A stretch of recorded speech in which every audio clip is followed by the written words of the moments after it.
Shalom Bapak Ibu Saudara yang terkasih dalam Tuhan, Happy Sunday! Tidak terasa kita telah melewati tahun 2020 dengan sangat luar biasa. Baik cerita yang telah kita lalui, baik suka maupun duka, biarlah itu semua menjadi pengalaman kita bersama.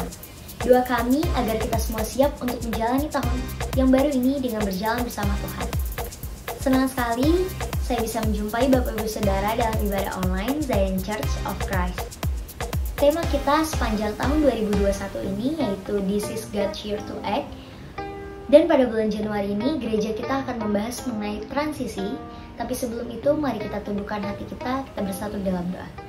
Bapa dalam sorga, terima kasih Tuhan untuk kebaikan-Mu, untuk penyertaan Tuhan Yesus yang sempurna hingga saat ini. Kami bersyukur Tuhan Yesus di tengah pandemi ini Kau masih memberkati kami dengan kesehatan yang sempurna. Saat ini kami mau siapkan hati dan pikiran kami Tuhan Yesus untuk masuk ke dalam pujian dan penyembahan serta belajar akan kebenaran firman-Mu. Berkati Tuhan Yesus setiap pribadi yang mengikuti ibadah ini. Berkati Pastor Romi dan seluruh pelayan Tuhan yang melayani pada hari ini. Berkati ibadah ini dari awal, pertengahan sampai pada akhirnya, biar hanya nama Tuhanlah yang ditinggikan. Kami buka ibadah ini dalam satu nama yang berkuasa, Tuhan Yesus Juru Selamat kami yang hidup. Amin.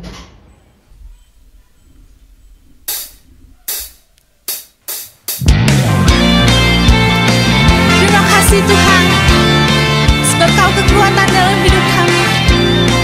Takkan gentar langkah kami Tuhan. Mari semuanya kita katakan, Yesus Kau kekuatan di hidupku. Takkan gentar langkahku. Kau angkat tanganku di saat ku jatuh. Kau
Jujur kadang ku tak sanggup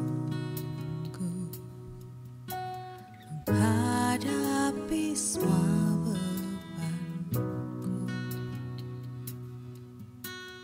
menantikan jawaban, menolak untuk menyerah. Ku tahu Kau Tuhan yang sanggup menolong dalam sesatku. Namun meskipun Kau belum, ku kan tetap menyembahmu. Ku kan bernyanyi sampai jiwaku percaya, sampai hatiku mendengar lagu pengharapan.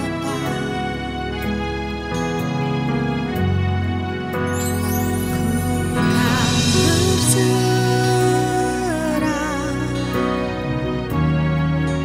ku tahu aku tak sendiri. Ku yakin Kau mengasihiku,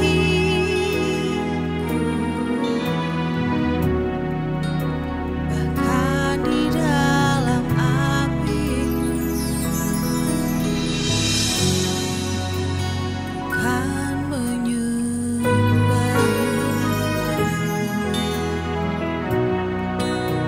Benar Tuhan Yesus, kami datang, kami mau menyembah-Mu Tuhan di tempat ini. Jujur kadang aku lalai, bersandar pada kekuatan-Mu. Di dalam kelemahanku, sempurnalah kuasa-Mu. Imanku memegang janji-Mu.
Shalom Bapak Ibu dan Saudara terkasih dalam Tuhan Yesus Kristus. Kiranya dimanapun kita berada saat ini, kita selalu dalam sukacita dan damai sejahtera dari Tuhan Yesus. Pada saat ini saya mengajak Bapak Ibu Saudara untuk sama-sama mendoakan untuk pokok doa yang telah disampaikan oleh saudara kita. Mari sama-sama kita bersatu dalam doa. Tuhan Yesus, kami mau berdoa untuk saudara kami dalam rencananya menandatangani kontrak kerja, agar penandatanganan bisa berjalan dengan lancar, segala prosesnya dipermudah, dan semuanya berhasil, sehingga saudara kami juga bisa segera mulai bekerja. Kami juga mau berdoa untuk saudara kami yang rindu untuk dilepaskan dari kebiasaan buruk, agar Tuhan yang memberikan kekuatan dan proteksi, sehingga saudara kami diberikan kemauan yang kuat, niat yang kuat untuk bisa berubah dan meninggalkan kebiasaan buruknya. Kami juga mau berdoa untuk saudara kami dalam menghadapi ujian akhir semester. Tuhan saja yang memberikan kesehatan, hikmat, dan juga kepandaian untuk saudara kami ini bisa belajar dan mengerjakan soal-soal yang diberikan dan mendapatkan hasil yang terbaik.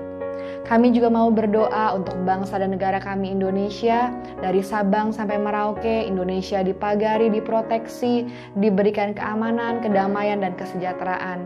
Diberkati juga Presiden kami bersama dengan jajaran pemerintahan untuk selalu diberikan hikmat kebijaksanaan dalam mengambil setiap keputusan. Juga untuk pandemi COVID-19 ini agar bisa segera tertangani dengan baik dengan vaksin yang sedang didistribusikan. Kami juga mau mengucapkan syukur dan terima kasih. Terima kasih ya Bapak buat hasil audit KPI saudara kami yang hasilnya memuaskan. Terima kasih ya Tuhan buat penyertaan-Mu. Juga untuk saudara kami yang indera penciumannya sudah pulih. Terima kasih ya Tuhan, berkat kesehatan senantiasa selalu bersama dengan saudara kami ini. Segala pujian, segala pokok doa kami naikkan hanya di dalam nama Tuhan Yesus Kristus yang berkuasa. Haleluya, sama-sama kita katakan amin. Seperti kita ketahui bersama bahwa sepanjang tahun 2020, gereja mengambil tema planted, yaitu tertanam. Oleh karena itu kami mengundang Bapak Ibu Saudara yang rindu untuk sama-sama bertumbuh, untuk bergabung dalam sel grup kami yang bernama iConnect. Saat ini diadakan secara online. Dalam sel grup kami, saudara akan menerima informasi mengenai kegiatan gereja, juga pertumbuhan rohani saudara terpantau, dan pastinya kita akan bertumbuh bersama di dalam Tuhan Yesus. Sebelum masuk ke dalam sakramen tubuh dan darah Kristus, saya mengajak Bapak Ibu Saudara untuk sama-sama membaca ayat renungan minggu ini. Ayat renungan minggu ini diambil dari Amsal 6 ayat 20 yang berbunyi, "Hai anakku, peliharalah perintah ayahmu dan janganlah menyia-nyiakan ajaran ibumu." Mari kita baca bersama, 2, 1. Amsal 6 ayat 20. "Hai anakku, peliharalah perintah ayahmu dan janganlah menyia-nyiakan ajaran ibumu." Tuhan Yesus berpesan melalui ayat ini untuk kita saling menghormati dan juga selalu menyayangi dan menghormati orang tua kita, karena beliau adalah perpanjangan tangan Tuhan selama kita di dunia ini untuk menuntun dan juga mendidik kita semuanya. Terima kasih, Tuhan Yesus memberkati. Mari sama-sama kita angkat pujian berikut ini.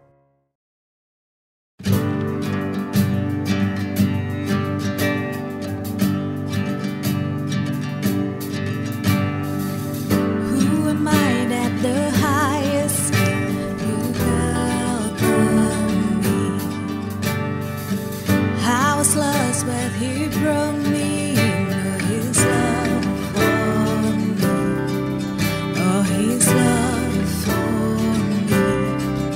Who the sun sets free, who is free indeed. I'm a child of God. Yes, I am. Come on, let's sing it. Free at last, He has ransomed me.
Baik, puji nama Tuhan, selamat hari Minggu. Senang saya bisa menjumpai saudara kembali di hari Minggu ini. Dan saya selalu berdoa buat saudara, agar saudara selalu dalam keadaan yang terbaik di dalam kehidupan Anda.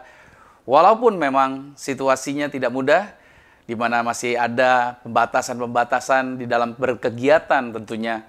Ada hal-hal yang masih membatasi kita. Tetapi jangan takut, tetap di dalam anugerah Tuhan, tetap di dalam kemurahan Tuhan. Senantiasa percaya bahwa segala yang terbaik itu yang Tuhan sediakan bagi setiap kita. Nah, di hari Minggu ini, saudara, sebelum kita masuk di dalam kebenaran firman Tuhan, kita akan terlebih dahulu untuk bersatu di dalam sakramen tubuh dan darah Tuhan Yesus. Untuk itu, saya mau mengajak saudara berdoa. Mari kita berdoa terlebih dahulu. Kami bersyukur Tuhan di hari Minggu ini kami diberikan kesempatan kembali untuk bersama-sama bersekutu di dalam pujian penyembahan, juga di dalam yaitu sakramen tubuh dan darah Tuhan Yesus, di mana selanjutnya juga kami akan mendengarkan kebenaran firman Tuhan. Maka aku berdoa dimanapun anak-anak Tuhan berada, mereka semuanya dijamah Tuhan, mereka semua dilawat Tuhan, hati mereka bersuka cita, hati mereka bergembira, hati mereka berbahagia senantiasa. Maka juga Tuhan, di mana kami akan bersatu dengan tubuh dan darah-Mu, kami menerima jaminan bahwa kami yang makan tubuh dan minum darah Yesus, kami di dalam Yesus, Yesus Kristus ada di dalam kami. Maka tidak ada kuasa apapun yang dapat memisahkan kami dari kasih Kristus. Kami tidak perlu takut dengan segala berita apapun, karena kami percaya Yesus selalu datang bawa kabar baik bagi hidup kami. Maka kami juga akan menerima kabar baik, yaitu firman Tuhan. Roh Kudus yang mengurapi aku, sederhanakan setiap kata kalimat bahasa yang kupakai untuk menjelaskan setiap area firman Tuhan ini, agar setiap anak-anak Tuhan menangkap dengan jelas, mengerti dengan benar apa yang Tuhan kehendaki untuk kami praktekkan di dalam kehidupan kami. Sehingga anak Tuhan, kami semua bukan cuma cakap mendengar firman Tuhan, tapi kami juga mau bekerja sama untuk tunduk di bawah otoritas firman Tuhan, untuk melakukan setiap bagian firman Tuhan ini dalam kehidupan kami. Karena firman Tuhan berkata, berbahagialah orang yang mendengar firman Tuhan, bahkan lebih berbahagia lagi mereka yang mendengar dan melakukan di dalam kehidupannya. Terima kasih Tuhan, berbicara bagi setiap kami juga dalam firman Tuhan ini, dan saatnya kami akan bersatu di dalam tubuh dan darah Tuhan Yesus, dalam nama Yesus, haleluya, amin. Nah, saudara kasih Tuhan, satu firman Tuhan di dalam Ibrani pada pasalnya yang ke-13, pada ayat yang ke-8, firman Tuhan ini selalu menguatkan dan mengingatkan akan setiap kita, akan perubahan-perubahan yang terjadi di dalam kehidupan setiap kita, perubahan-perubahan yang ada di dalam lingkungan setiap kita. Tapi satu firman Tuhan di dalam Ibrani 13 pada ayat yang ke-8 dikatakan bahwa Yesus Kristus tetap sama, baik kemarin maupun hari ini dan sampai selama-lamanya. Garis bawahi ayat ini, bahwa dia tidak pernah berubah. Katakan dengan iman, Yesus tidak pernah berubah. Kalau dulu dia pernah mengadakan mujizat, kalau dulu dia pernah mengadakan lawatan, percayalah bahwa Tuhan Yesus yang sama, dia juga sanggup mengadakan hal yang sama, yaitu mengadakan mujizat, mengadakan lawatan bagi setiap kita. Walaupun kita tidak beribadah di dalam satu gedung yang sama, walaupun kita beribadah secara online hari ini, yaitu kita melihat dari layar televisi kita, dari layar gadget kita, dalam berbagai bentuk pola, postur tubuh, dalam artian dalam bentuk dudukkah, berdirikah, atau dalam berkegiatan yang lain. Tetapi yang saya mau katakan buat saudara adalah bahwa hadirat Tuhan tidak pernah berhenti, lawatan Tuhan tidak pernah berhenti, kuasa Tuhan tidak pernah berhenti. Dia tetap Tuhan yang dahsyat, dia tetap Tuhan yang luar biasa, dan dia tetap Tuhan yang sanggup menyatakan mujizatnya bagi setiap kita. Maka karena itu percayalah, hari ini saudara dan saya juga selalu mengimani bahwa kita berkemenangan. Apa yang kita pegang, apa yang kita kerjakan, percayalah, kata Tuhan, diberkati, berhasil. Karena saya percaya berkat yang ada di dalam firman Tuhan bukan hanya dimiliki oleh mereka yang sudah pernah mengalaminya di dalam kesaksian-kesaksian di dalam firman Tuhan, tetapi itu juga diberikan buat setiap orang yang percaya. Siapa orang yang percaya? Anda adalah orang yang percaya bersama dengan saya. Kita semua adalah orang-orang yang selalu menikmati kemuliaan dan kemurahan Tuhan. Mari kita mau satu di dalam doa untuk mengangkat roti ini, dan kita berdoa roti ini menjadi tubuh Kristus, anggur nantinya menjadi darah Yesus. Pertama kita angkat rotinya dengan iman. Sama-sama saya katakan dalam nama Tuhan Yesus, inilah roti yang turun dari surga. Inilah tubuh Tuhan Yesus Kristus, tubuh yang tergantung di atas kayu salib, yang memberikan kami bersama dengan keluarga kehidupan yang kekal di dalam kerajaan sorga, untuk menyempurnakan agar tubuhku selalu sehat sempurna, sempurna jiwa rohku dibangkitkan pada akhir zaman. Tubuh Tuhan Yesus Kristus yang tertombak, tertikam, tergantung di atas kayu salib, agar kami mulai hari ini bersama keluarga, kami percaya tidak akan terkapar di meja operasi, tidak akan terkapar di rumah sakit, tidak terkapar sakit-sakitan. Kami menang atas segala virus, menang atas segala penyakit, kuasa penyakit dihalau, dipatahkan oleh bilur-bilur Yesus. Kami sudah disembuhkan dalam nama Tuhan Yesus. Inilah tubuh Tuhan Yesus Kristus. Mari kita makan tubuh Tuhan Yesus Kristus.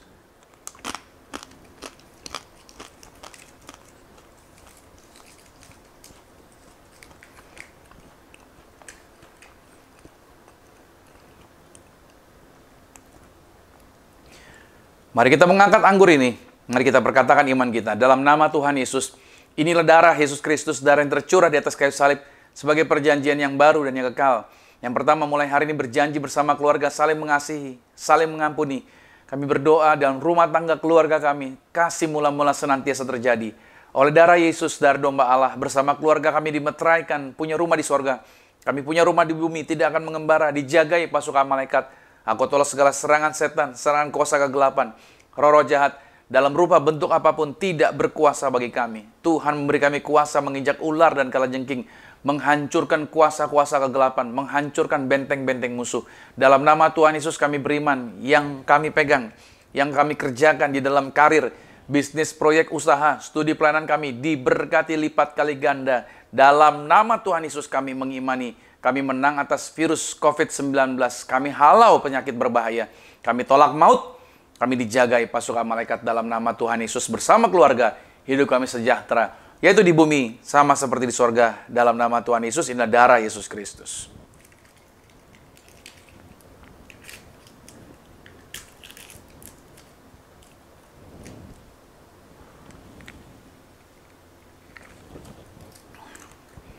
Kita juga mengangkat minyak urapan. Selalu saya akan ajarkan kepada saudara kuasa di mana Tuhan yang memberikan perintah kepada para murid untuk berdoa bagi orang sakit.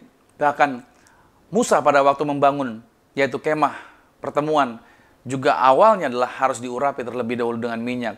Dan ternyata di perjanjian baru pun Yesus memerintahkan kepada para murid untuk menggunakan sakramen minyak ini. Maka saya buktikan berkali-kali bagaimana kuasa Tuhan dinyatakan. Orang sakit disembuhkan, roh-roh jahat dihalau, kuasa-kuasa gelap diusir.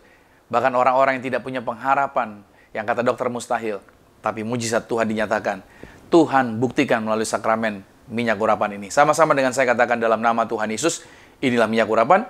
Setiap tetes saya punya kuasa mengusir setan, setiap oleh saya punya kuasa menyembuhkan penyakit. Silakan mulai hari ini pasukan malaikat surgawi hadir, jagai kami, lindungi kami, proteksi kami. Dalam nama Tuhan Yesus, inilah minyak urapan. Mari saudara boleh teteskan di atas kepala saudara, Anda boleh berdoa buat anggota keluarga saudara, Anda boleh berdoa buat orang-orang yang bersama dengan saudara, tempat Anda. Dan kembali saya akan ingatkan kepada saudara bahwa kita nggak bisa bertemu secara langsung, jadi saudara kalau punya minyak, hanya cukup Anda putar video ini, Anda ikuti ibadah ini, Anda doa saja. Dengan Anda ikuti apa yang saya ajarkan, Anda bisa berdoa, minyak di tangan Anda menjadi minyak urapan. Jadi nggak perlu, saya ulangi lagi ya, nggak perlu Anda harus cari saya, nggak perlu harus Anda kejar-kejar saya untuk minta didoakan minyak. Anda bisa berdoa bagi minyak. Imani bahwa tangan Anda, mulut Anda ada kuasa. Anda bisa berdoa, minyak di tangan Anda menjadi minyak urapan. Haleluya, puji nama Tuhan. Nah, saudara yang kasih Tuhan, di hari ini, yaitu di tanggal 24 Januari 2021, dan tentunya sepanjang bulan Januari ini kita sedang berbicara mengenai transisi, dan selalu akan saya ulang sedikit bahwa transisi berbicara mengenai suatu perubahan, di mana perubahan itu tidak langsung berubah total, tetapi ada perubahan yang terjadi. Nah, makanya untuk mengalami yang namanya perubahan, kita perlu mau bekerja sama dengan Tuhan. Nah, biarlah perubahan-perubahan ini juga akan menjadi bagian yang akan memberkati orang-orang yang bersama dengan kita. Terutama perubahan itu sendiri kita rasakan di dalam kehidupan kita. Nah, di hari ini, di hari Minggu ini, bagian judul khotbah yang saya bawakan adalah agen perubahan. Saudara siapkan catatan saudara, Anda boleh tulis. Judul yang saya bawakan hari ini adalah berbicara mengenai agen perubahan. Ya, di layar monitor Anda sudah saya tampilkan agen perubahan. Nah, saudara kasih Tuhan, minggu lalu, tentunya kalau Anda sudah mengikuti ibadah minggu lalu, kita berbicara mengenai hidup yang menjadi kesaksian. Ya kan? Hidup yang menjadi kesaksian. Itu artinya harus ada suatu perubahan yang terjadi di dalam kehidupan. Kalau saja hidup kita pengen menjadi kesaksian, agar orang-orang terberkati dengan kehidupan kita. Nah, oleh sebab itu saya coba sampaikan ada dua kekuatan yang setiap hari akan memotivasi diri kita untuk kita berubah. Nah, kekuatan yang pertama adalah keinginan untuk menjauh dari rasa sakit. Ini kekuatan yang pertama yang memotivasi diri kita untuk kita mau berubah, yaitu keinginan untuk menjauh dari rasa sakit. Nah, pada saat saudara tangan kita menyentuh panci panas, maka kita otomatis akan segera menarik tangan kita untuk menghindari rasa sakit itu. Dan tahukah saudara bahwa itu adalah insting manusia untuk menghindari rasa sakit. Nah, terus ketakutan akan rasa sakit ini, itu telah memotivasi kita untuk mencari yang sebaliknya dari rasa sakit. Yaitu orang mencari kesenangan. Tetapi kesenangan jangka pendek yang biasanya mereka lakukan. Nah, misalkan ketika seseorang mengalami luka dalam hubungan. Saya banyak lihat contoh orang yang mengalami luka dalam hubungannya dengan seseorang. Misalkan dia terluka karena hubungannya dengan seseorang, atau dia terluka karena keluarga yang broken home, atau mungkin dia pernah mengalami luka trauma masa lalu. Biasanya luka atau rasa sakit tersebut, cara mereka untuk menghindarinya adalah mereka mengkonsumsi obat-obatan terlarang. Lihat tadi saya katakan, menghindari rasa sakit, mencari kesenangan jangka pendek. Mereka mengkonsumsi obat-obat terlarang. Lalu mereka juga ada beberapa yang menjadi kecanduan dengan alkohol. Atau mereka berlari ke arah perilaku moral yang berbahaya. Nah, itu adalah salah satu cara untuk melarikan diri dari rasa sakit. Itu yang menjadi kekuatan pertama, yaitu keinginan untuk menjauh dari rasa sakit. Itu motivasi yang membawa orang untuk mengalami perubahan. Kekuatan yang kedua adalah keinginan untuk meraih keuntungan. Oke ya, keinginan untuk meraih keuntungan. Saya kasih gambaran begini. Kalau kita menggantung sebuah wortel di depan kelinci, seekor kelinci, maka otomatis kelinci itu akan coba menerjang ke arah wortel tersebut. Begitu digantungkan, dia akan coba menyerang. Nah, manusia juga tidak berbeda.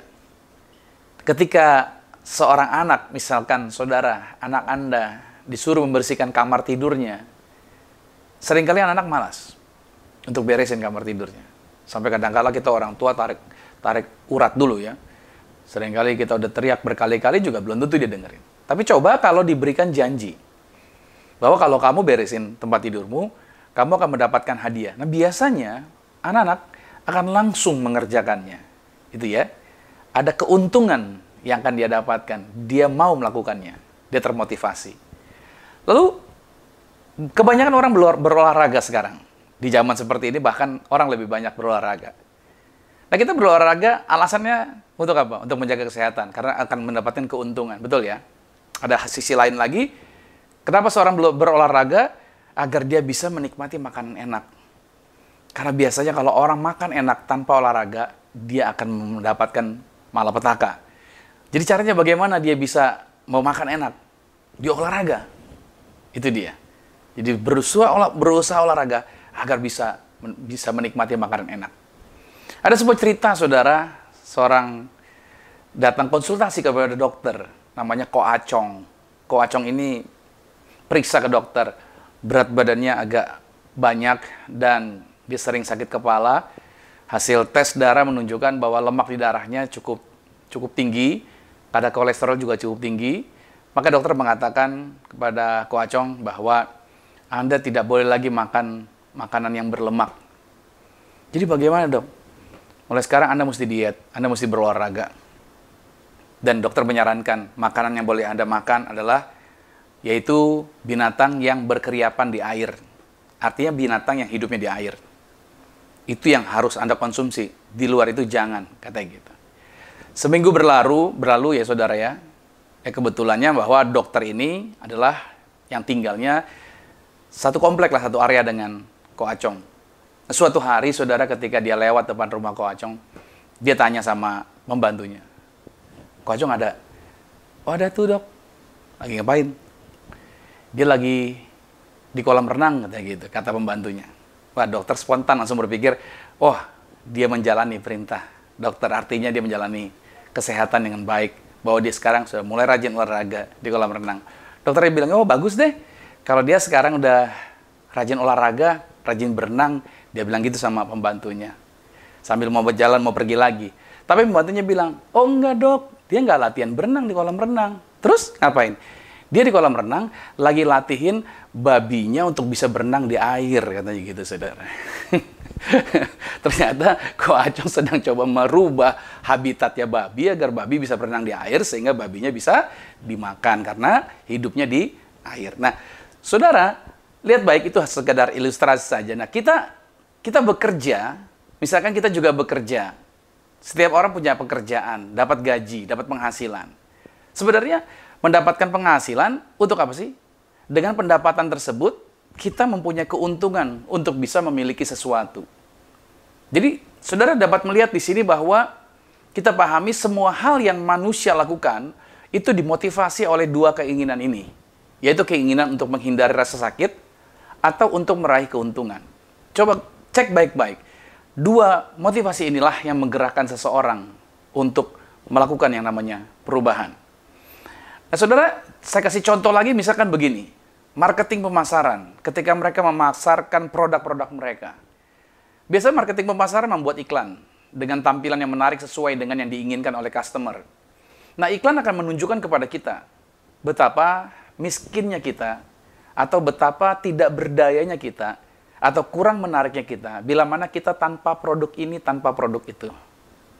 Ditimbulkan dulu masalahnya. Kalau kamu nggak punya produk ini, betapa susahnya hidup kamu. Lalu kita juga melihat betapa luar biasanya atau betapa beruntungnya kehidupan kita. Sebaliknya ya saudara ya, kita akan merasa beruntung betapa luar biasanya kita saat kita mengejar atau pada saat kita membeli produk ini atau produk itu. Kita akan menjadi luar biasa. Kita merasa beruntung dengan produk tersebut. Ya, semua yang kita lakukan dimotivasi oleh salah satu kekuatan ini. Dan seringkali juga ternyata kita dimotivasi oleh kedua kekuatan itu sekaligus.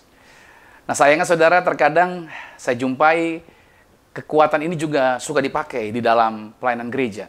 Kadangkala ada pelayan Tuhan yang memakai rasa bersalah misalkan, atau rasa tertuduh kepada jemaatnya untuk datang ke gereja dengan ancaman, kalau kamu tidak datang, kamu akan mengalami kerugian dan berbagai macam tudingan berbahaya kepada mereka. Untuk mereka juga memberikan sesuatu ke gereja seperti itu. Jadi ada rasa tertuduh, ada rasa bersalah yang dibuat seperti demikian. Menurut saya, saudara, kita tidak dapat menggembalakan gereja yang sehat. Bisa saja digembalakan gereja dengan pola seperti itu. Tetapi, kita tidak dapat menggembalakan gereja yang sehat dengan cara-cara seperti itu. Nah, pada saat Yesus naik ke sorga, Yesus mengatakan bahwa Roh Kudus diberikan kepada para murid. Yaitu tujuannya adalah untuk menolong para murid, menolong Anda dan saya, menolong setiap kita beralih. Yaitu kerjaan Roh Kudus adalah memindahkan kita dari keyakinan yang salah, lalu kita bergerak untuk memiliki keyakinan yang sehat dan keyakinan yang menguatkan. Karena persoalannya, banyak orang nggak bisa berubah, banyak orang nggak bisa maju hidupnya, banyak orang nggak bisa mengalami satu kegerakan, karena dia memiliki keyakinan yang salah. Dia memiliki keyakinan yang bukan kebenaran firman Tuhan. Nah, oleh sebab itu, saudara kasih Tuhan, Roh Kudus bergerak untuk Anda dan saya, untuk membebaskan kita dari keyakinan-keyakinan yang salah tersebut. Mari saya ajak saudara lihat dalam Yohanes pada pasal yang ke-16, pada ayat yang ke-7 sampai dengan ayat yang ke-13 dikatakan begini, namun benar, yang kukatakan ini kepadamu adalah lebih berguna bagi kamu jika aku pergi, sebab jikalau aku tidak pergi, penghibur itu tidak akan datang, dan kalau ia datang, ia akan menginsafkan dunia akan dosa, kebenaran, dan penghakiman.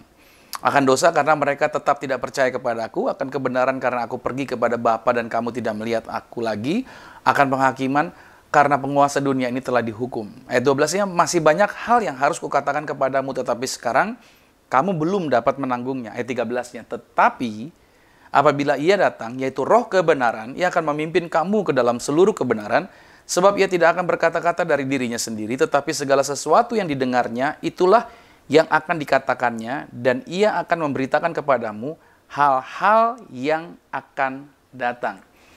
Saudara yang kasih Tuhan, dari ayat ini menjelaskan kepada setiap kita, judul kita adalah agen perubahan. Roh Kudus adalah agen perubahan. Dia yang akan menolong kita untuk berjalan di dalam kebenaran. Dia menginsafkan kita akan dosa. Dia juga mengingatkan kita ketika kita melakukan hal yang salah. Saudara kasih Tuhan, kalau kita berbicara mengenai dosa, apa sih dosa? Dosa itu apa? Kalau kita berpikir dosa adalah melakukan kecemaran, melakukan perbuatan yang nggak benar dan lain sebagainya. Oke, nah ternyata saudara, dosa secara harfiah itu berarti salah. Oke, dosa berarti secara harfiahnya adalah salah. Tapi saudara perlu catat dan garis bawahi bahwa dosa bukan hanya melakukan sesuatu yang tidak benar. Dosa bukan hanya melakukan sesuatu yang salah. Tetapi kita juga berdosa saat kita tidak melakukan hal yang benar. Atau kita tahu itu benar, tapi kita diam saja tidak melakukannya. Yakobus 4 pada ayat yang ke-17 berkata, jadi jika seorang tahu bagaimana ia harus berbuat baik, tetapi ia tidak melakukannya, dia berdosa. Saudara, dari sini kita perlu memahami, jika saja kita mau mengambil waktu untuk mendengarkan Roh Kudus, maka dia akan menyingkapkan keyakinan-keyakinan kita yang salah. Yang selama ini telah menghalangi kita dan mengarahkan kita, yaitu bagaimana seharusnya kita berpikir dengan benar. Roh Kudus akan mengarahkan kita. Nih, yang benar seperti ini. Itu kerjaannya Roh Kudus. Nah, kalau boleh kita jujur, umumnya suara pengalaman dan suara pergaulan di masa lalu, ya, itu umumnya menjadi suara yang paling keras di dalam pendengaran kita. Dan itu seringkali membawa pengaruh dalam keputusan-keputusan yang kita ambil. Tapi sebenarnya suara-suara tadi itu sebenarnya bukanlah suara Tuhan.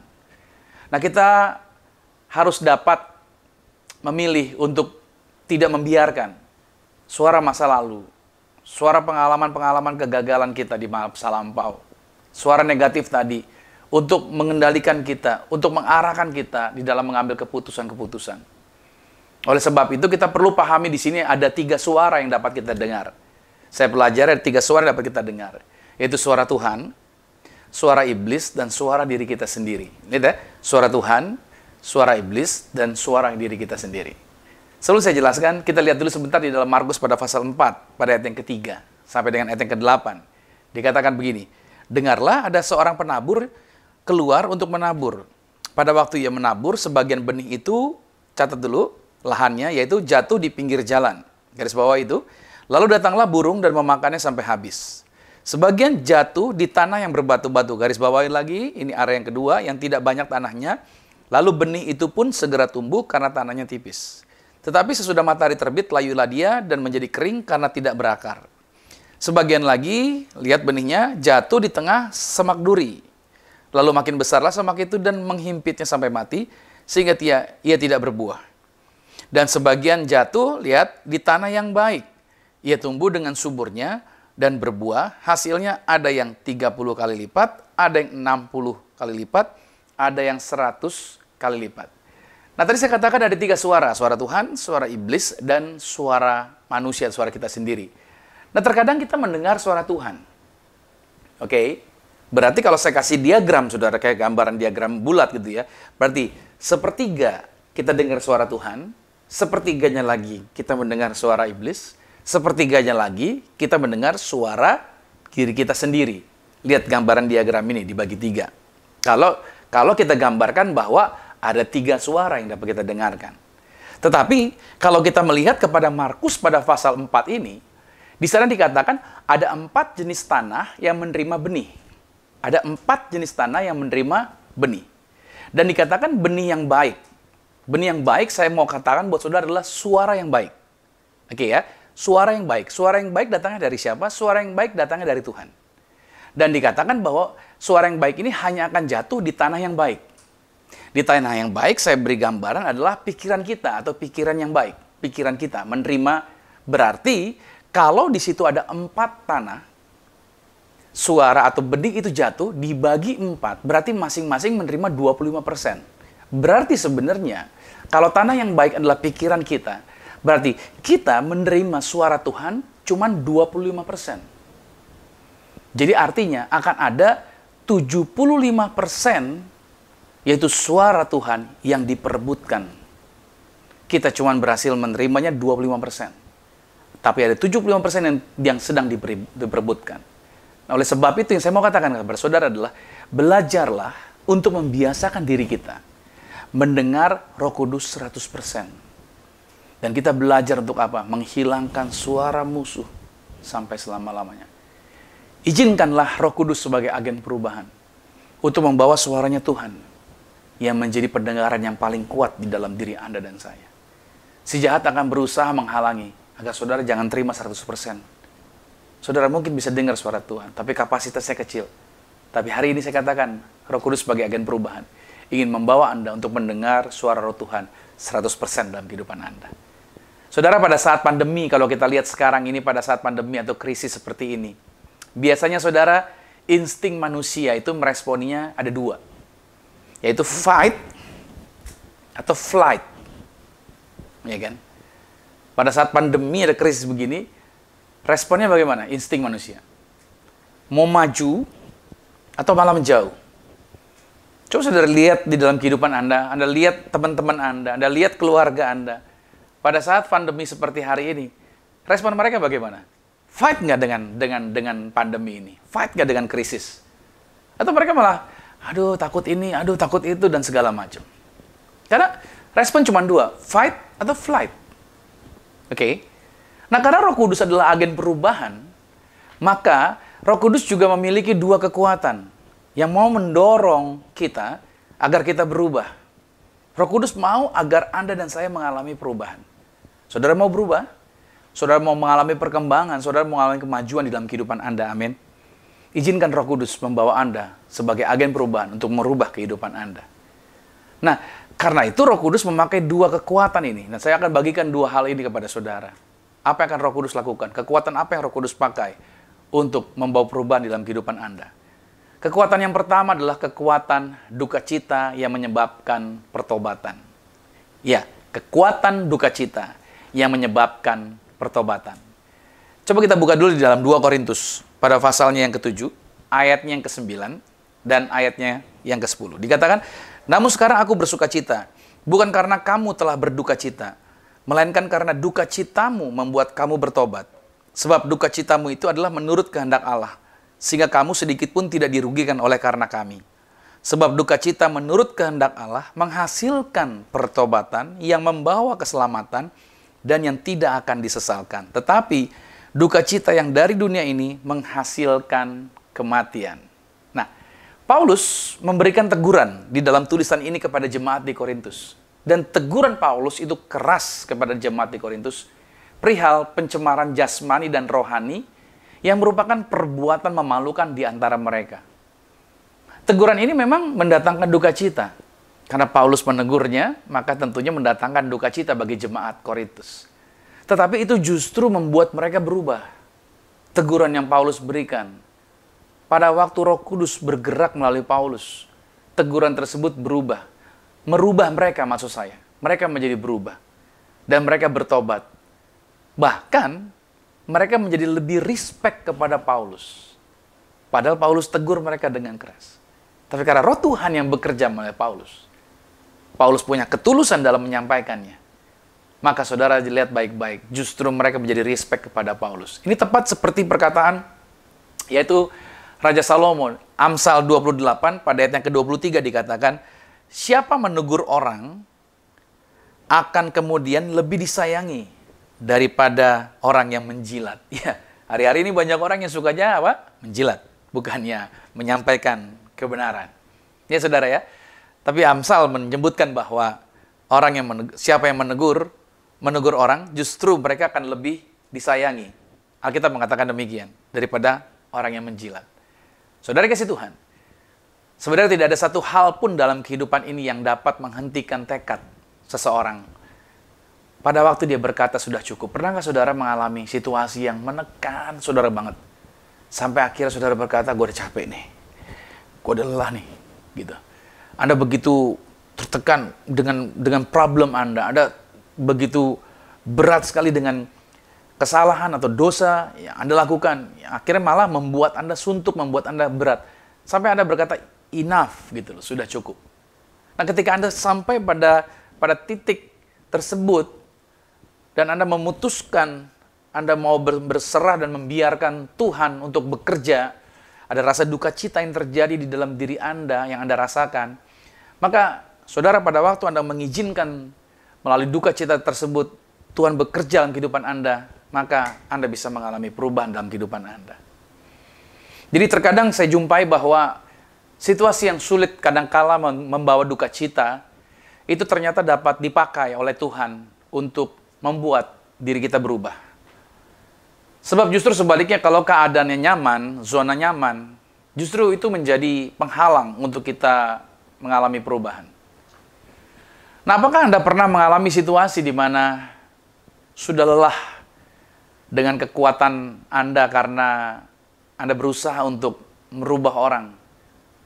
Meskipun sudah didoakan, meskipun sudah ditolong. Pernah nggak ketemu orang yang udah didoain, udah ditolongin, Anda akhirnya kelelahan. Ini orang nggak berubah-berubah gitu loh, saudara. Ya. Nah, saya pernah ada di situasi seperti itu.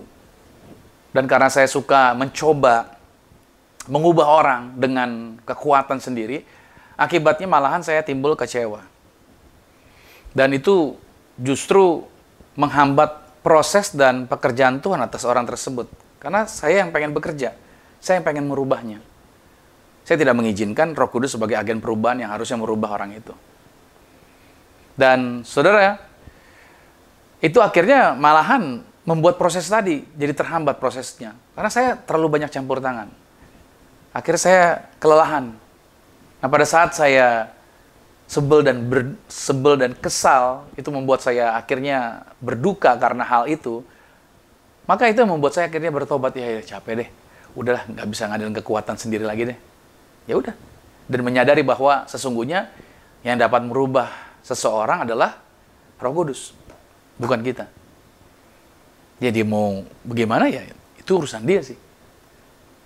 Dulu pada waktu saya pelayanan saya terlalu idealis.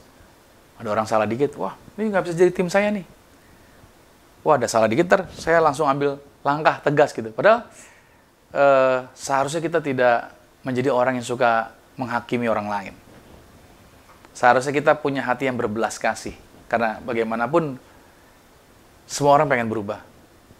Dan kalau kita memaksa orang berubah, nanti karya Tuhan tidak bekerja dalam diri orang itu. Izinkan Roh Kudus yang bekerja untuk merubah orang itu.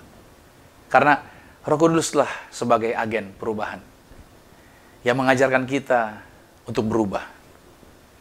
Nah, perubahan sebenarnya tidak harus memakan waktu yang lama. Sebenarnya perubahan tidak harus memakan waktu yang lama. Karena Roh Kudus akan membuat perubahan yang cepat dan efektif. Ya, Roh Kuduslah, makanya kenapa ada Roh Kudus? Roh Kudus itu membuat perubahan itu menjadi efektif di dalam kehidupan kita. Nah, semua orang Kristen percaya bahwa Roh Kudus adalah guru dari gereja. Dialah yang mengajar. Roh Kuduslah yang mengajar gereja. Pertanyaannya, apa itu gereja? Siapa itu gereja? Saya teringat, Anda juga pasti ingat lagu sekolah minggu. Gereja bukanlah gedungnya, ya, dan bukan pula menaranya. Terus, bukalah pintunya, lihat di dalamnya. Gereja adalah orangnya. Gereja adalah orangnya. Berarti kalau Roh Kudus adalah sebagai guru dari gereja, berarti Roh Kudus juga lah yang mengajarkan orang-orang, Anda dan saya. Berarti guru kita adalah siapa? Roh Kudus. Roh Kudus menunjukkan kepada kita hal-hal tentang Yesus. Sehingga kita dapat semakin menjadi seperti Kristus. Jadi yang bisa membuat Anda mengenal Kristus, nggak bisa dengan uang Anda. Anda nggak bisa mengenal Kristus dengan label Anda. Anda nggak bisa mengenal Kristus dengan pengalaman-pengalaman Anda. Anda hanya bisa mengenal Kristus pada waktu Anda mengizinkan Roh Kudus menjadi agen perubahan bagi Anda untuk menunjukkan kepada saudara tentang Yesus di dalam kehidupan Anda. Sehingga hidup kita, hidup Anda, hidup saya bisa menjadi sama seperti Kristus. Kita juga perlu mengizinkan Roh Kudus menunjukkan keyakinan-keyakinan yang salah yang selama ini telah menahan kita untuk kita mau berubah. Yang membuat kita nggak bisa berubah karena kita punya keyakinan yang salah. Makanya kita perlu izinkan Roh Kudus untuk merubah keyakinan kita yang salah. Sehingga kita bisa mengalami perubahan. Katakan amin. Itu yang pertama, saudara. Kekuatan yang Roh Kudus pakai untuk mengadakan perubahan, yaitu kekuatan duka cita yang menyebabkan pertobatan. Kekuatan yang kedua yang dipakai oleh Roh Kudus untuk merubahkan kehidupan Anda dan saya adalah kekuatan harapan. Ya, coba kita lihat di saudara kekuatan harapan ini, bahwa kekuatan ini Roh Kudus gunakan untuk memimpin kita kepada iman. Garis bawahi bahwa kekuatan harapan ini itu digunakan oleh Roh Kudus untuk memimpin kita kepada iman. Iman dasar dari segala sesuatu yang kita harapkan, bukti dari segala sesuatu yang tidak kita lihat. Coba kita lihat dalam Roma 15 pada ayat yang ke-13 dikatakan begini. Semoga Allah, sumber pengharapan, memenuhi kamu dengan segala sukacita dan damai sejahtera dalam iman kamu, supaya oleh kekuatan Roh Kudus kamu berlimpah-limpah dalam pengharapan. Nah, Roh Kudus memampukan kita. Ya, Roh Kudus memampukan Anda dan saya untuk bergerak menuju hal-hal baik dalam kehidupan. Hal-hal yang memberikan kita sukacita. Seperti Roma 15 pada 13 tadi katakan. Saya mengajak saudara untuk melihat bagaimana Abraham, yang namanya tadinya Abram, itu dirubah menjadi Abraham. Oke, apa artinya Abraham? Artinya bapa banyak bangsa. Dan dia punya nama Abraham sebelum dia punya anak. Sebelum Abraham punya seorang anak pun. Jadi belum punya anak. Jadi ketika dia berjalan keliling kemana-mana, selama 25 tahun dia berjalan, ketemu dengan orang setiap kali ditanya, namanya siapa? Dia sebut diri dia. Bapak banyak bangsa. Anaknya berapa, Pak? Belum ada. Tapi ditanya, namanya siapa? Bapak banyak bangsa. Ya kan? Itu yang Abraham lakukan. Kenapa dia bisa berkata seperti itu? Karena dalam Kejadian 15, Allah membawa Abraham itu keluar dari tendanya, dan Allah menyuruh dia untuk melihat ke langit serta disuruh hitung berapa jumlah bintang di langit. Ketika Tuhan berkata kepada Abraham, kalau kamu bisa hitung, demikianlah jumlah keturunanmu. Dan Tuhan mengatakan bahwa sebegitu banyaknya keturunan yang akan kamu punyai. Nah, Tuhan sedang memberikan Abraham suatu gambaran baru, yaitu kekuatan harapan. Lihat baik-baik, Tuhan sedang memberikan satu gambaran baru tentang kekuatan harapan. Meskipun Abraham belum punya anak, tapi dia melihat bintang itu, dan Tuhan telah mengatakan bahwa jumlah keturunan seperti itu. Abraham pegang itu. Dan gambaran harapan yang Tuhan telah taruh pada pikirannya Abraham, itu begitu kuatnya, luar biasa dipercaya oleh Abraham. Abraham punya keyakinan akan hal itu. Itu yang dia pegang. Dan begitu nyata di dalam pikiran Abraham, walaupun dia belum punya anak, tapi dia begitu nyata bahwa itu terjadi bagi dia. Sehingga Abraham tidak pernah tergoncangkan, dan ia tidak ragu. Bahkan dia tidak ragu ketika diperhadapkan untuk menyerahkan, yaitu Ishak, pada waktu dia sudah punya anak. Ketika diminta oleh Tuhan untuk diserahkan sebagai korban, dia tidak meragukan. Dia bawa Ishak sebagai persembahan. Dia angkat belatinya untuk mempersembahkan Ishak. Abraham tetap punya keyakinan. Dan keyakinan Abraham adalah bahwa dia adalah bapa banyak bangsa. Dan Abraham percaya Tuhan sanggup membangkitkan Ishak dari antara orang mati untuk memenuhi apa yang Tuhan janjikan bagi dia. Dalam Ibrani pada pasal 11, pada ayat yang ke-17 sampai 19 dikatakan begini. Karena iman, maka Abraham, tatkala ia dicobai, mempersembahkan Ishak. Ia yang telah menerima janji itu, rela mempersembahkan anaknya yang tunggal. Walaupun kepadanya telah dikatakan, keturunan yang berasal dari Ishaklah yang akan disebut keturunanmu. Karena ia berpikir bahwa Allah berkuasa membangkitkan orang-orang, sekalipun dari antara orang mati. Dan dari sana, ia seakan-akan telah menerimanya kembali. Wah, lihat, saudara, Anda perlu melihat seperti yang Abraham lihat. Anda perlu melihatnya dahulu dalam iman Anda seperti Abraham. Barulah harapan itu akan terwujud bagi kehidupan Anda. Makanya kita perlu terekspos seperti Abraham. Makanya Tuhan menunjukkan firman-Nya, Roh Kudus menunjukkan kepada Anda. Untuk itu, agar apa? Agar Anda yakin bahwa harapan itu akan terwujud di dalam kehidupan Anda. Amin. Maka ada sebuah cerita, saudara, bahwa orang Bekasi itu, saudara, ya, saya sedikit keluar dari khotbah saya, bahwa orang Bekasi itu tidak pernah putus harapan, saudara. Itu orang Bekasi. Kenapa? Karena masuk tahun 2021, orang Bekasi itu punya harapan baru. Yang walaupun mereka mungkin saja bisa tertekan sampai ke ujung harapan, tetapi mereka tidak khawatir karena masih ada harapan jaya yang akan membawa mereka kepada harapan indah. Haleluya, puji Tuhan. Ya, luar biasa, ini sedikit intermezzo buat saudara. Tapi itulah sebabnya saudara bahwa di masa pandemi seperti ini, masa yang sulit, masa krisis seperti ini, menurut saya ini justru merupakan kairos moment. Masa pandemi ini merupakan kairos moment. Itu waktu perkenanan Tuhan. Atau waktunya untuk kita berubah. Iya. Pandemi ini justru waktunya untuk kita berubah. Ada kekuatan harapan yang dikerjakan oleh Roh Kudus untuk mengubahkan setiap orang percaya, termasuk saya, setiap kita, untuk berubah. Karena krisis ini justru memaksa kita untuk mengambil jalan yang baru. Ya. Krisis ini memaksa kita untuk mengambil jalan yang baru. Krisis ini juga telah mengganggu tradisi. Iya. Telah mengganggu tradisi. Saya kasih contoh sederhana buat saudara. Apa yang diganggu tradisi? Contohnya, krisis yang terjadi hari ini, sampai hari ini, itu telah membunuh kantong kolektor. Betul nggak sih? Itu kantong kolektor itu umur panjang loh, saudara. Dari sekian abad, nggak pernah habis. Selalu ada kantong kolektor di gereja. Di mana gereja berusaha untuk menghilangkan kantong kolektor, tetap aja kantong kolektor tetap jalannya di gereja. Ya kan? Saudara pernah mengalami kan? Kantong kolektor di depan Anda nggak bisa bergerak kalau Anda belum masukin ke situ. Tapi saudara, cuman krisis, cuman pandemi yang bikin kantong kolektor berhenti, saudara. Kantong kolektornya udah dibunuh, udah nggak hidup lagi itu, saudara. Nggak tahu setelah ini, mungkin ada kuasa yang bisa menghidupkan tuh kantong kolektor lagi. Tapi kantong kolektor telah berhenti. Itu tradisi loh, saudara. Berabad-abad. Cuman karena krisis lah, itu berhenti, saudara.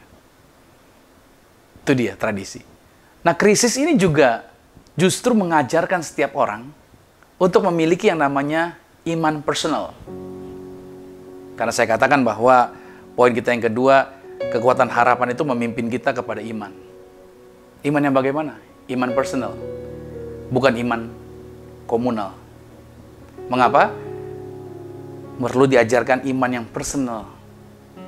Karena saya kasih tahu saudara, karena ada kalanya kita akan fight alone. Ya. Kita akan fight alone. Pada waktu seseorang yaitu sakit, masih bisa panggil pendeta untuk didoakan. Waktu sebelum pandemi, dia punya masalah, masih bisa didoakan. Ada orang-orang yang berdoa buat dia.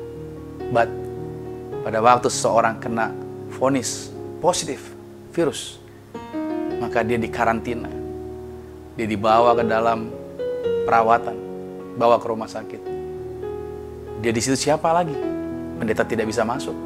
Jangankan pendeta, keluarga saja tidak bisa masuk. Dia alone.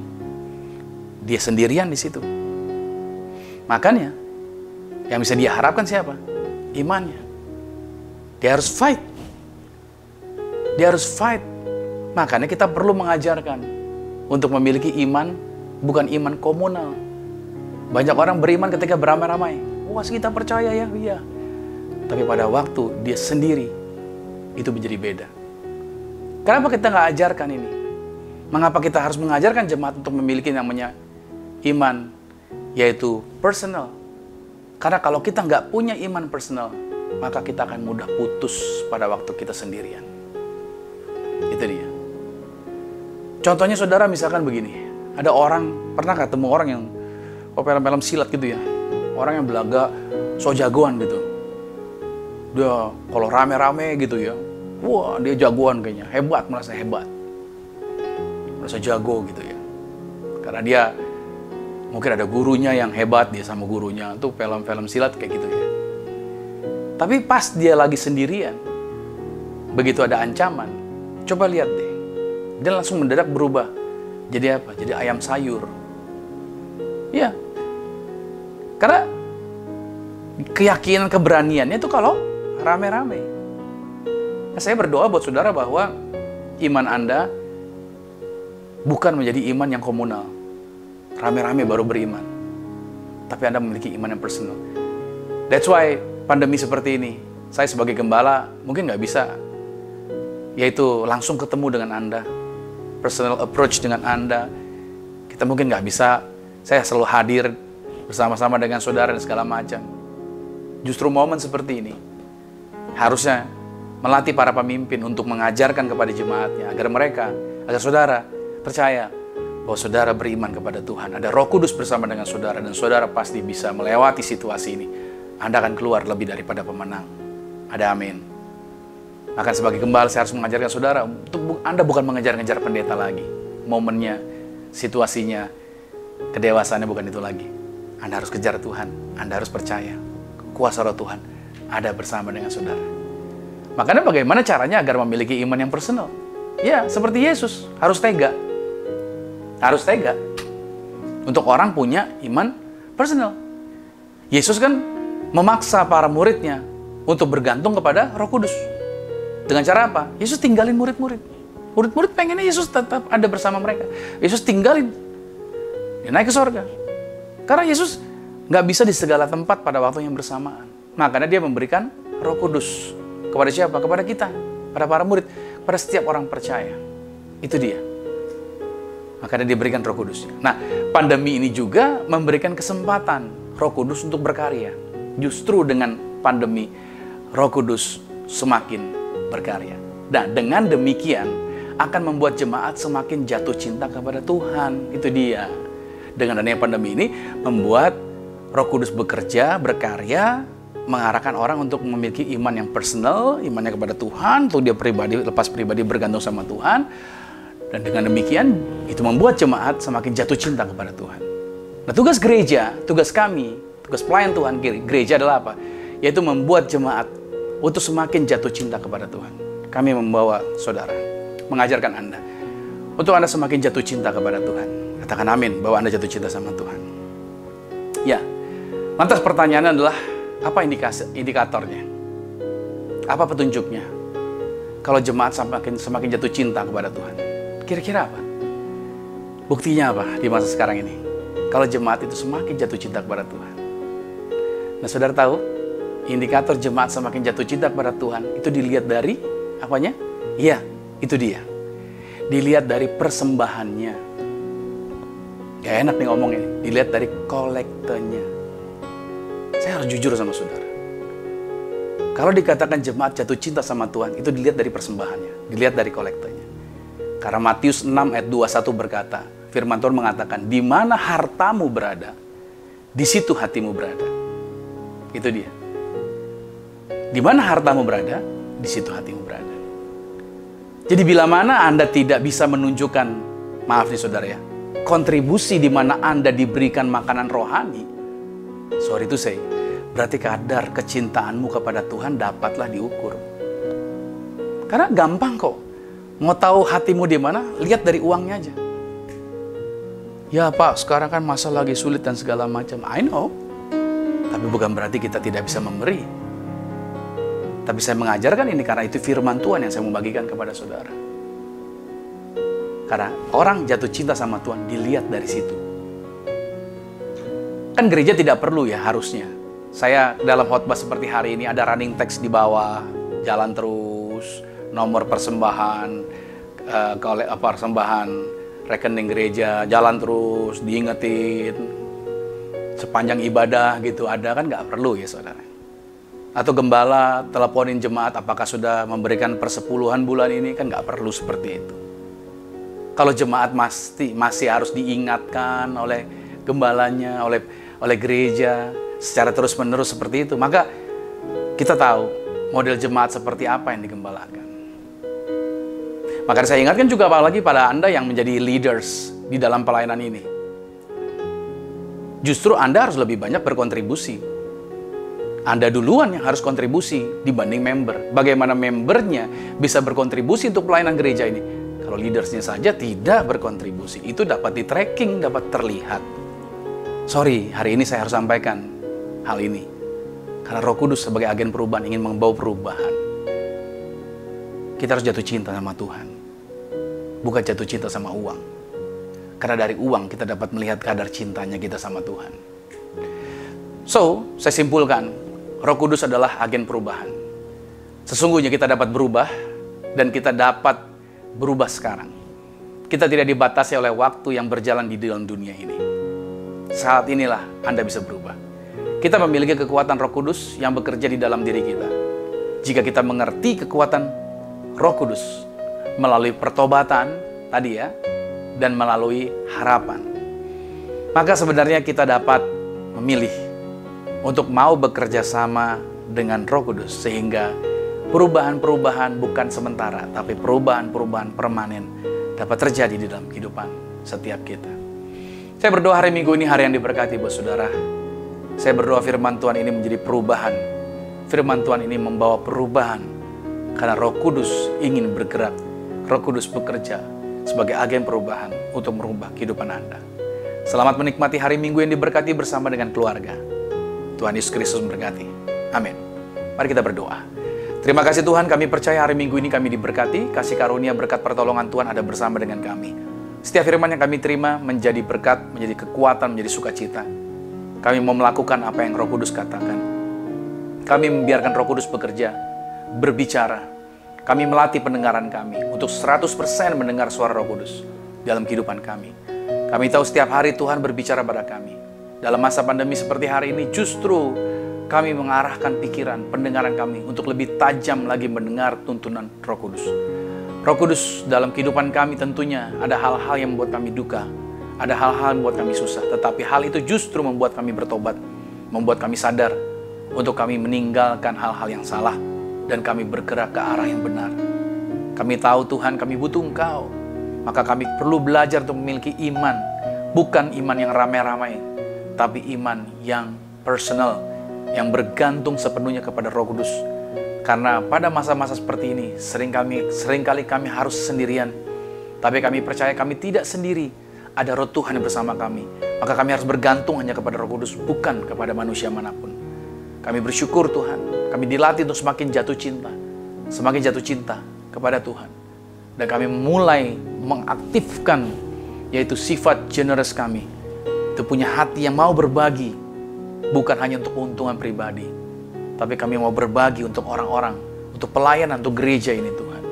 Berkati setiap mereka. Terima kasih Tuhan Yesus. Berkati tangan-tangan yang sudah membantu memberikan dalam pelayanan ini Tuhan. Apa yang mereka korbankan digantikan. Dan Tuhan Pak sanggup berkati lipat kali ganda. Tuhan yang menjaminkan akan hal itu. Maka juga Tuhan berkati juga gereja Zion Church of Christ ini. Maju. Terus diberkati dalam pelayanan-pelayanan kami. Komsel yang ada juga diberkati. Para member yang ada diberkati. Jemaat-jemaat yang menyaksikan acara dimanapun. Mereka juga diberkati Tuhan. Terima kasih buat segala sesuatunya Tuhan. Dan kalau sebentar kami akan mengakhiri ibadah. Kami juga tidak lupa berdoa. Buat bangsa kami Indonesia juga diberkati. Kasih karunia Tuhan senantiasa ada bersama dengan bangsa ini. Terima kasih buat segala sesuatunya. Terima kasih buat berkat-berkat-Mu Tuhan. Maka saatnya kami akan mengakhiri. Dan kami akan menerima berkat-berkat Tuhan. Maka Tuhan, kami menerima berkat-berkat-Mu. Kekasih Kristus, arahkan hati dan aminkan setiap berkat ini. Diberkatilah Engkau di dalam usahamu. Diberkatilah Engkau di dalam pekerjaanmu. Diberkatilah Engkau di dalam studi sekolah kuliahmu. Dan diberkatilah Engkau di dalam pelayanan. Apa saja yang kau kerjakan di dalam kekudusan, ingatlah perkara ini Tuhan Yesus Kristus pasti buat kau berhasil. Diangkat Tuhan kau naik ke atas, bukan turun jadi kepala, bukan ekor. Aku berdoa sepanjang minggu, bulan, bahkan tahun ini merupakan minggu, bulan, tahun yang penuh berkat. Sehingga siapapun tinggal dengan kau pasti diberkati. Keluargamu diberkati, orang tuamu diberkati, saudara-saudarimu diberkati, rumah tanggamu berbahagia. Maka sekarang terimalah berkat anugerah dari Bapa di surga, cinta kasih di dalam Yesus Kristus, kekuatan penghiburan di dalam kuasa Roh Kudus menyertai mengurapi setiap kita mulai saat ini sampai Tuhan datang menjemput Anda dan saya, keluargamu dan keluarga aku, kita semua sama-sama menjadi warga kerajaan surga. Yang percaya sama-sama katakan amin. Selamat hari Minggu, sampai jumpa minggu depan dan shalom.